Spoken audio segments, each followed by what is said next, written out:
I would like to welcome you all as we kick off our spring 2011 season of Insights with the professor of English and a novelist who writes under the pen name Gary Braver. Professor Gary Goshgarian, as he's going to present for us today From Idea to Book, The Making of a Mystery. This evening, we are also honored to have the founding dean of the College of Social Sciences and Humanities, Dr. Georges Van Dennebeel, who will introduce the faculty speaker for this evening. Dr. Georges Van Dennebeel is a scholar of Romance languages and literature. He comes to Northeastern from his position as the Dean of Humanities at the University of California in Santa Cruz, where he oversaw 7 departments, 4 research centers, and additional programs and research projects. Under his leadership, the Humanities Division developed an advancement effort that generated 2 endowed chairs in its first year.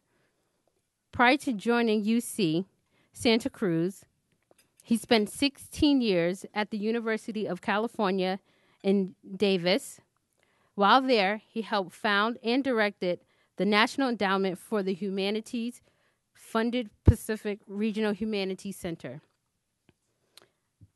As an author and translator, he has research interests in French, European literature, literary theory, translation, travel narrative, and migration studies, the intersection of humanities and public policy, and much more. In 2008, he was elected to the European Academy of Sciences, receiving its Blaise Pascal Medal in Social Science for outstanding contributions to human and social studies.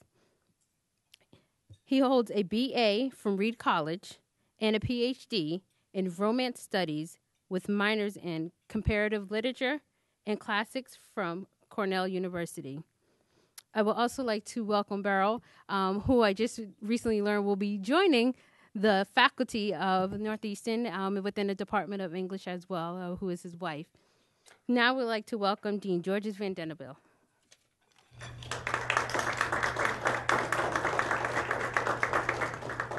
Thank you, Regia, and thank all of you for coming this evening. It's a pleasure to have you. It's a pleasure to be here. As I've said, is this on? So it's a pleasure to be here. I'm really excited about Northeastern. I think it's the most advanced place for higher education today in terms of our commitment to global learning, experiential learning, and at the same time a really deep commitment to academics excellence. And that's a really hard thing to pull off, and yet I think we're at the right time historically for that to really connected with growing population of students.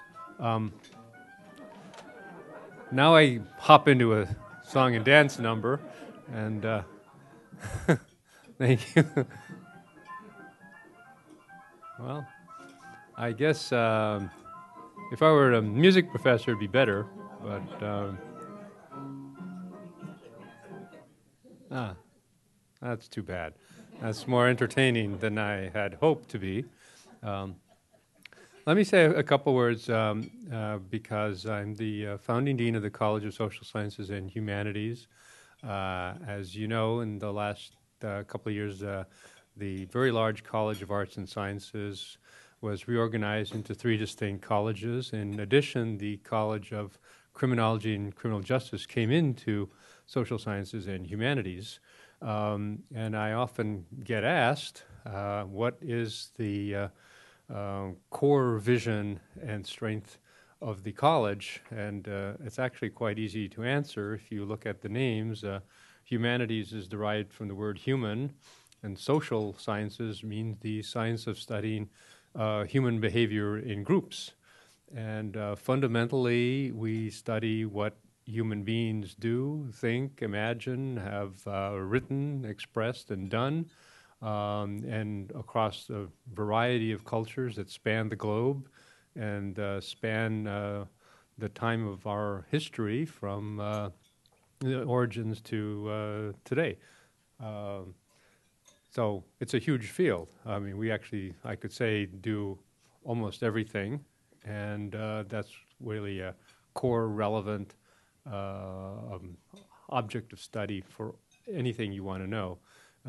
We have people who study ethics of science, history of science, the various relations between written expression and visual expression, and a variety of other areas.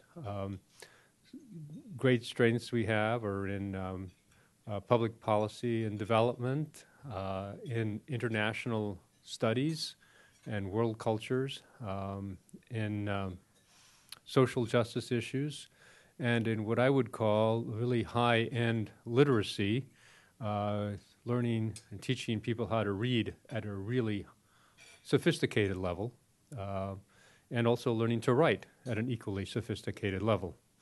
And perhaps that leads me to say a few words about our distinguished speaker, Gary Goshgarian, who, as you've already heard, is a very prolific writer. He originally joined Northeastern as a linguistics professor, but soon afterwards introduced a course in science fiction, one of the very first science fiction courses on the college level in the country, and later introduced other popular cultural courses, horror fiction, and modern bestsellers.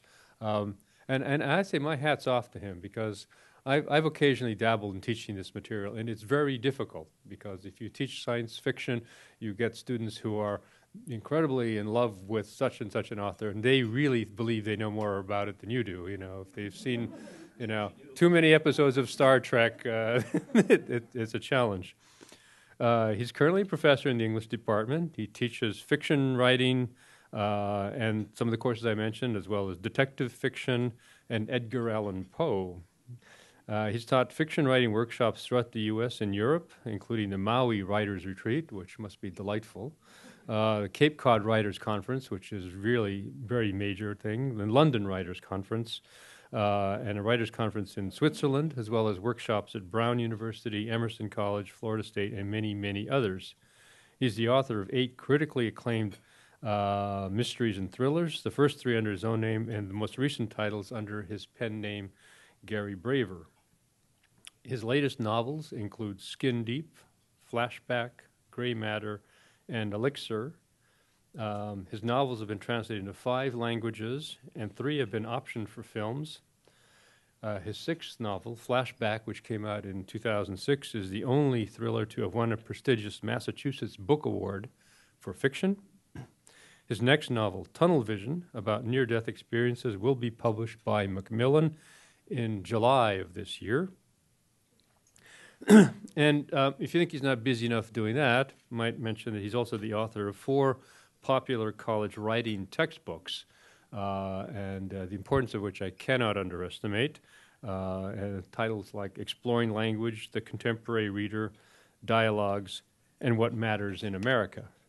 So let me please welcome Gary Goshgarian, who will say a few words about his craft. Thank you. Thank you, Gary. Thank you. Thank you, George, and thank you for all coming this evening. I see some familiar faces in the audience, and you probably go back with me many, many years. I think what I'll do is I'll talk for maybe 20 minutes or so, and then open up to the floor with questions, and we can range in any direction you'd like to go in. As George mentioned, and by the way, I should say, we have a very impressive dean. When I first started teaching at Northeastern several centuries ago, our dean of arts and sciences taught freshman chemistry. So we've come a long way with the rather sterling credentials of George, as well as his wife Beryl, who is in our English department now. As was mentioned, I teach a course in horror fiction. Hard to believe this is higher education, but teach a course in horror fiction, and I was lucky enough some years ago to get Stephen King to come to the class. And it was, I had this premonitional moment that when his hands went up, and one kid asked the most asked question of any author: where do you get your ideas? And King looked point blank at the kid and said, Utica. Next question.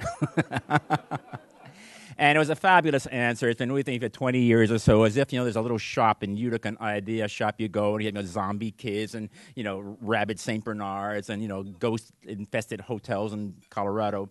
The real answer is very boring. We make them up. But sometimes you get an idea from an overheard conversation or something you read in the newspaper or something you see on television, or you had an experience, of course, that you draw from, and sometimes it's like a fossil that is sitting in the core of your brain. You finally realize, hey, that would be a great idea for a story. I had written, and please get the questions. I'll explain to you about the name change. Well, first of all, Gary Braver fits better on the cover. There's that. But there is some interesting stuff behind the scenes and maybe some of the cynical nature of trade publishing about name changes. I had finished a book called Elixir, which was about an anti-aging drug and the great benefits and the hideous drawbacks of living indefinitely. And the publisher said they loved it. We got a movie option, and the publisher said, we're going to give you a multi-book contract, and we want you to write more of the same. And I said, more of the same what? More of the same high-concept thriller with a very strong female protagonist, and sidebar, female protagonist, because 75% of all the books in America are purchased by women. It's also true of men's ties, by the way. So women read more than men do, and they want a strong protagonist. And centered on the family, and as a page turner, and has a high concept. And I said, I got the female protagonist part, and I got the page turner part, and what is high concept? And they said, high concept is we want to appeal to the greatest number of readers, some fantasy that is shared by a large number of people. And I said, oh, well, and said, don't get sexy. So I said, all right, the high fantasy. And that's a multi-book contract, and the secret of being a bestseller, a New York Times bestseller, and I've not hit the New York Times list, and if there's a God, it will happen. And the secret is a book a year at least. I couldn't do that. I'm teaching here full time, and I've got textbooks, et cetera, and I've got family. So I said, let's push it off to maybe a year and a half. But the clock was ticking, and I had to come up with a high concept idea that appealed to a lot of people and had a strong female protagonist, et cetera, et cetera. And now a month has passed, and I had no high concept ideas coming. I have a bunch of bulleted ideas and a file on the computer, and television. I am in this panic zone. My antennae are up, absorbing any kind of idea that I could turn into a great what if. And it was like 10 o'clock at night, and CNN, I'm watching the news, and just between the previous news item and the commercial break, they have CNN factoids. Factoids. I'm not quite sure what a factoid is. It's a three-dimensional fact, I guess. But in any case, of this factoids that are really useless, like, 34% of all the soybeans in America come from Arkansas, or 99% of people born in Japan have black hair. I mean, Jeopardy won't even get you asked those questions. This night, they had a poll of several thousand people. And the question was, if there is something you could change about yourself, what would it be? And you had all sorts of options. Be kinder, be less timid, be less selfish and self-absorbed, be more aggressive, be more confident, on and on. And remarkably, 80% of the respondents said they wish they were smarter. High concept, want to be smarter. And, of course, the reasons are, one, if you are smarter, one, to make up for all the other deficiencies you may have.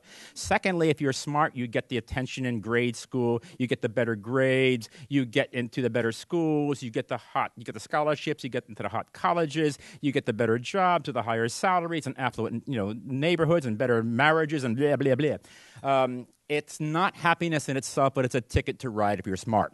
Life can be easier if you're smart. Okay. And I said, okay, we got Want to Be Smarter. So we have a book about Want to Be Smarter. And then about 3 weeks later, out of Princeton University, a neuroscientist announced that he had created a super mouse, a mighty mouse, what he had done was that he probably I seen people nodding. Yes, a Vietnamese doctor, Dr. Bien Lee, I think, about 10 years ago. What he had done was he had injected the DNA of long-term memory into the fetus of a mouse through the pregnant mother's belly. And when that particular mouse was born, it would whip through very complicated mazes as if radar directed, whereas its rodent siblings, kind of dumb nitwitted other rats, mice would bump into walls or go backward or kind of sit down. But this guy was able to go through these complicated mazes over and over again. And I mean, so the notion is, and many neurologists would say that, neuroscientists would say that long-term memory seems to be a major element in intelligence, how to use data creatively and constructively. So injecting something, DNA. So it was a long process of coming up with an idea. And I envision a woman who seems to have everything going for her. She's young, she's bright, she's smart, she has a seemingly successful marriage, and she's got a gorgeous 6-year-old child who sings like an angel. However, he's slow. This is gray matter. And she learns, or it's not giving anything away, she learns early on in the novel that a recreational drug she had taken in college some years ago caused a mutagenic condition in kids, where one side of the brain is smaller than the other, accounting for his 80 IQ. And then she hears through the grapevine about a clandestine and very expensive and ethically questionable medical procedure turns slow kids into geniuses, and she is tempted. And that was gray matter. So wrote the book, and the publisher said, this is really good. And he said, okay, what's next? I can barely breathe, catch my breath. Next. Yeah, high concept, next novel. So another month had passed, and my favorite aunt had Alzheimer's disease, and she was slowly bumping down the staircase to nothingness, and she was now just like a creature attached to a diaper and a lot of IVs. And I would visit her every week or so in an Armenian nursing home in Watertown, and she just had faded. And I'm sitting there, and she's kind of babble, when all of a sudden I had a kind of a Stephen King moment. She, in perfect Armenian and English phrases, with a thin little girl voice, she had a coherent conversation. She started talking in full sentences, both in English and Armenian. I know a little bit of the Armenian. And it's one of those, oh my God, moments. I mean, this woman is, her brain is turned into amyloid plaque. I mean, my God, what's happened? And what she was doing is having a completely coherent conversation with her mother, who had died 82 years ago. And I'm saying, whoa. And then she snapped out of that and now was back to babbling incoherently. And I said, what if we could come up with a cure for the most hideous disease we are afflicted with, a double death, Alzheimer's disease. And I'm sure everyone in this room knows somebody or maybe related to somebody who is afflicted with that. And what if they want to rush it to market? It would be a $50 billion pill, but there would, of course, no free lunch.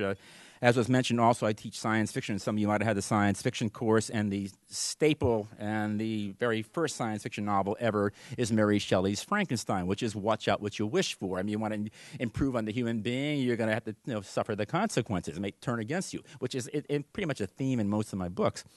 And so we couldn't have a cure for Alzheimer's in a novel. I mean, that's not true.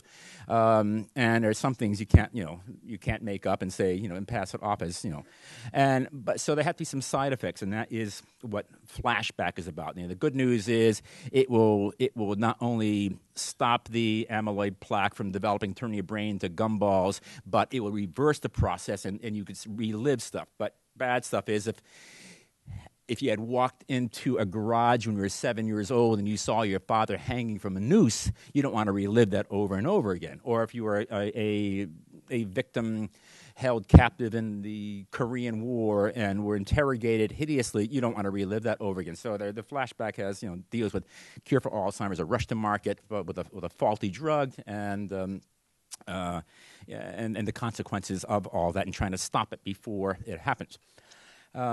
It came out, it got an award, and they liked that, and they said, okay, what's next? God, you break. In panic zone again, another month or so had passed, and I'm saying to my wife, this is it. This is the end of my literary career. I can't come up with anything else this fast. The clock is ticking, the agent's calling, the editor's calling, publisher's calling, and I'm watching television again. Goshgarian gets all his ideas, and this time from Dr. Phil.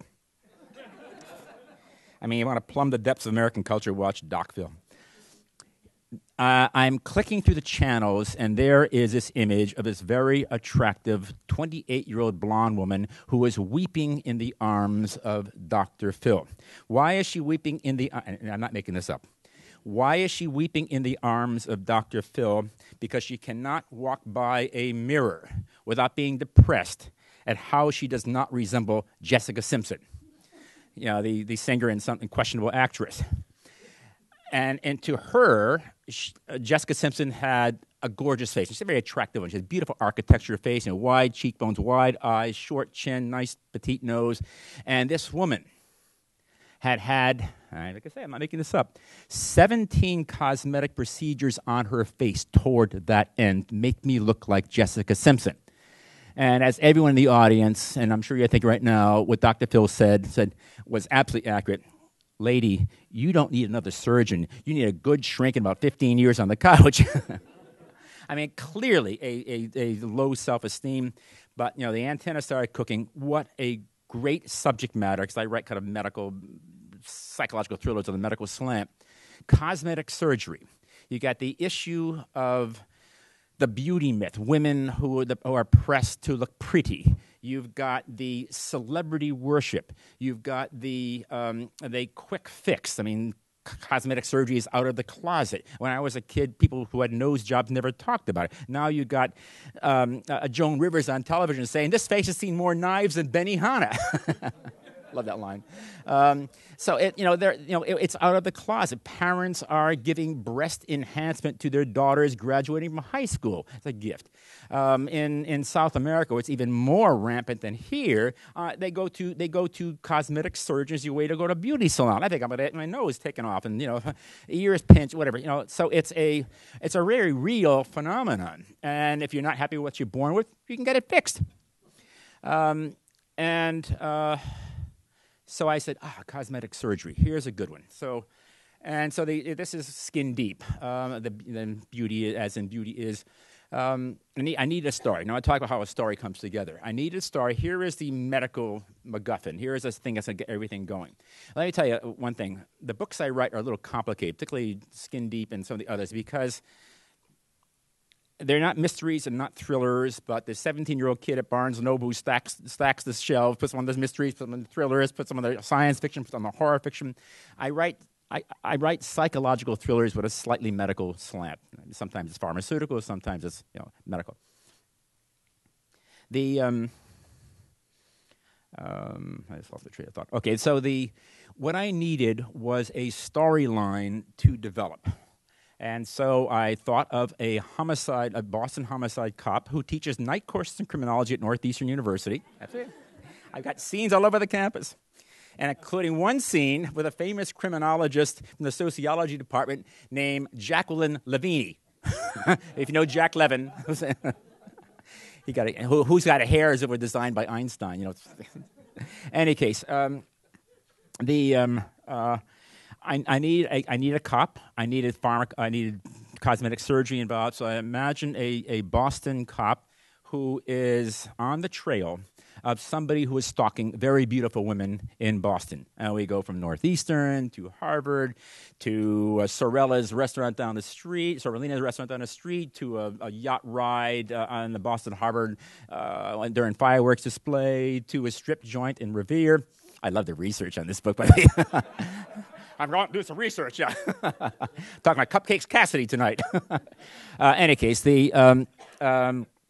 and I needed a theme. What I write, I know where I'm going. What I write are essentially mysteries with a thriller wrapped around it. And here's the professor coming out now, the distinction. A mystery is a whodunit. Who left the body of Charlie Brown in the opening chapter? And so you proceed through the novel with an investigator, a cop, an FBI agent, investigative reporter, somebody who's putting together clues. It's an intellectual exercise of putting the pieces together of a puzzle and then nabbing the bad guy at the end.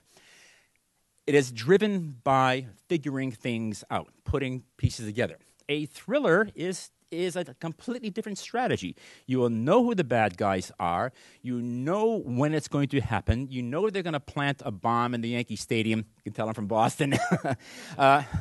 You even know maybe the date it's going to happen. So the engine that drives a thriller is dread, setting up dread. So if you have a thriller wrapped around a mystery, it's a little more complicated and it's harder to write. And this Skin Deep was a tough one to write. And so I homicide cop who whenever you have a decent novel, you have to give your main character some baggage. You've got to have them a little wounded because you start a novel down here and then your protagonist ends up here, maybe sadder and wiser, better off. And most cop novels are about two things. One, I'm going to solve this crime, and two, I'm going to get over my demons. So this guy has demons. He is had problems with pharmaceuticals over sleeping pills. He had problems with alcohol, and his wife threw him out of the house because he had a one-night stand. So he starts really quite low, and she announces, I've got crow feet all my feet. I'm competing with 20-somethings. I can't get a decent job. I'm tired of what she does. So she thinks of having some facial surgery. And it's not out of vanity. She wants to get a job, from some 23-year-old kid in a pharmaceutical industry where they're not looking for science background, they're for pretty young, healthy faces who go into doctors' offices and, tell them buy my pills instead of her pills. And so he sees himself as wounded. He is wounded, and she's going to get a face job, and she is going to start a whole new career and a whole new life and leave him behind. So he is on a case of a very attractive woman whom he has known, and as he goes from spot to spot to spot in Boston, dealing with his own problems at home, and he puts together clues that point to the very high possibility that he himself is the killer. So you have a detective on the case putting together clues that look like I did it. Very complicated, and the challenge for this was several things. I wanted to make a bad guy who is not sympathized with or sympathetic, but understood. And so the punctuating the present story as we move to the homicide investigation with flashbacks to the bad person, the villain, and what led to the bad guy being a bad guy in the current times, stalking women. And it takes in all the stuff I mentioned before about the Jessica Simpson wannabe. It's good. It's dark. The next one, which is coming out on the summer solstice, June 21, is called Tunnel Vision, and I just received in the mail the advanced reading copy the other day, and this goes around to all the reviewers. Tunnel Vision, and I just flashing this off because it's got a great blurb from Ray Bradbury. But also, there's apparently, my wife said, there seems to be a trend in your books as you get older, boost intelligence, live longer, find a cure for Alzheimer's if all else fails, get a face job, find God. And this is about a Northeastern graduate student, yes, English student, who is gambling too much, online gambling, and he owes $5,000 on a Discover card. And he sees a sign in the student union that says, volunteers need money. Volunteers wanted, young, healthy student for sleep studies. And he volunteers, and it's not a Northeastern-sponsored thing, but it's a very small private lab, and discovers that it is not a sleep study. And they tell him that we are doing experiments on near-death experience. We are going to flatline you for 3 minutes. We're going to put your head in an fMRI machine, a functioning MRI machine, and this does not exist, but this is an MRI machine that could see individual neurons, individual cells. And when it looks like you're dead, if there is any electrical activity, that would suggest the mind separated from the meat, the mind separated from the brain. There may be that there is a soul, there is a spirit, and if you are going down a tunnel and you see celestial beings and way beyond, that would suggest there is a heaven and by extension a God. And it puts into collision science and religion versus religion, and that's tunnel vision, and it's coming out in June. Please, questions, and this is good too. and alumni should read it because it's about a Northeastern kid. I have no shame. I would love to take some questions to the floor and just range wherever you'd like to go. No question. Yes, sir.